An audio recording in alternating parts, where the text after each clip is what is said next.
Assalamualaikum warahmatullahi wabarakatuh. Perkenalkan, saya Kartika Puspitadewi, mahasiswa tim KKN PPM UGM Prambanan 2021. Pada kesempatan ini, saya menjelaskan kepada teman-teman semua mengenai materi sistem perkembangbiakan pada hewan. Apabila materi ini pernah dipelajari sebelumnya, marilah kita merefresh kembali materi ini. Secara umum, perkembangbiakan pada hewan dibagi menjadi dua cara, yaitu aseksual dan seksual. Perkembangbiakan aseksual pada hewan dapat dilakukan dengan cara-cara berikut. Yang pertama, dengan membentuk tunas. Contohnya pada ubur-ubur dengan spesies Omelia sp dan Aurelia sp, serta Hydra sp. Yang kedua, dengan fragmentasi, yaitu memotong-motong bagian tubuh. Tiap potongan tubuh dapat beregenerasi menjadi individu baru. Contohnya pada Planaria. Yang ketiga, dengan partenogenesis. Contohnya pada lebah. Telur yang dibuahi akan berkembang menjadi lebah betina, sedangkan yang tidak akan berkembang menjadi lebah jantan. Perkembangbiakan seksual pada hewan melibatkan proses fertilisasi, yaitu pelemburan inti sel sperma dan inti sel telur. Fertilisasi dapat terjadi melalui dua cara, yaitu fertilisasi internal, apabila proses fertilisasi terjadi di dalam tubuh induk betina. Contohnya pada sapi, ayam, dan buaya.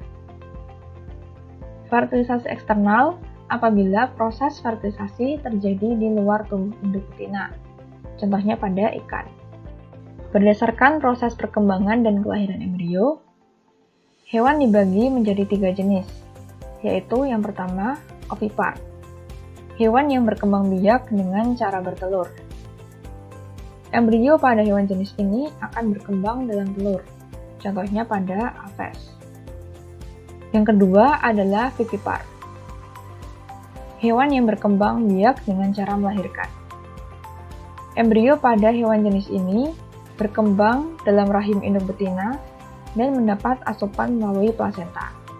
Contohnya pada mamalia. Yang ketiga adalah ovovivipar. Hewan yang bertelur dan melahirkan. Embrio pada hewan jenis ini berkembang dalam telur.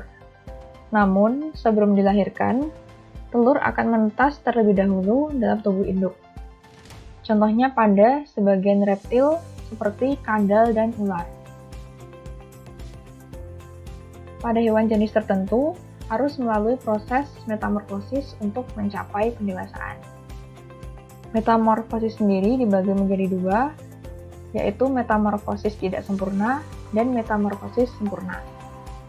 Untuk metamorfosis tidak sempurna, hewan yang mengalami proses ini tidak mengalami fase pupa. Telur akan menetas menjadi hewan muda atau nimfa, kemudian nimfa akan berkembang menjadi hewan dewasa atau imago. Contohnya pada belalang. Kemudian untuk metamorfosis sempurna, hewan yang mengalami proses ini akan melalui 4 fase, yaitu telur, larva, pupa, dan imago atau hewan dewasa. Contohnya pada kupu-kupu. Pada hewan jenis tertentu, selama proses perkembangannya dapat mengalami 2 jenis perkembangan, yaitu seksual dan aseksual.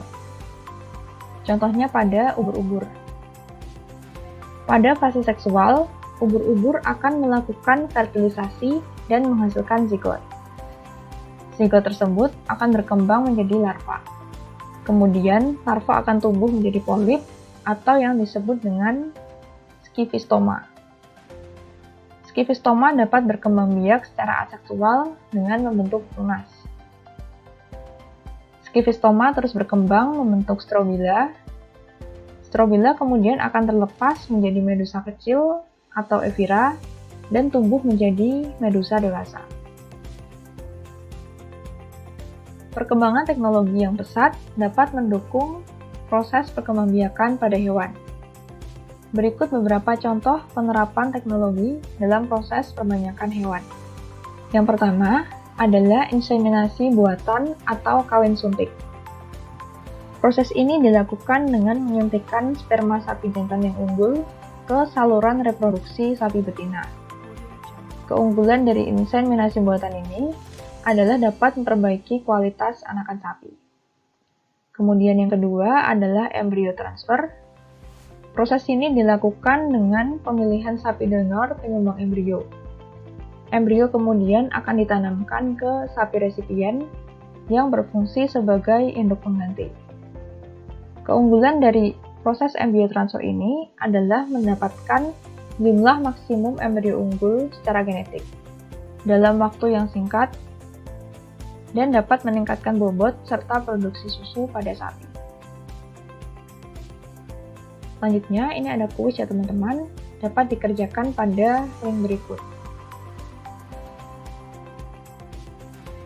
Sekian materi yang dapat saya sampaikan, semoga dapat bermanfaat bagi teman-teman semua. Wassalamualaikum warahmatullahi wabarakatuh.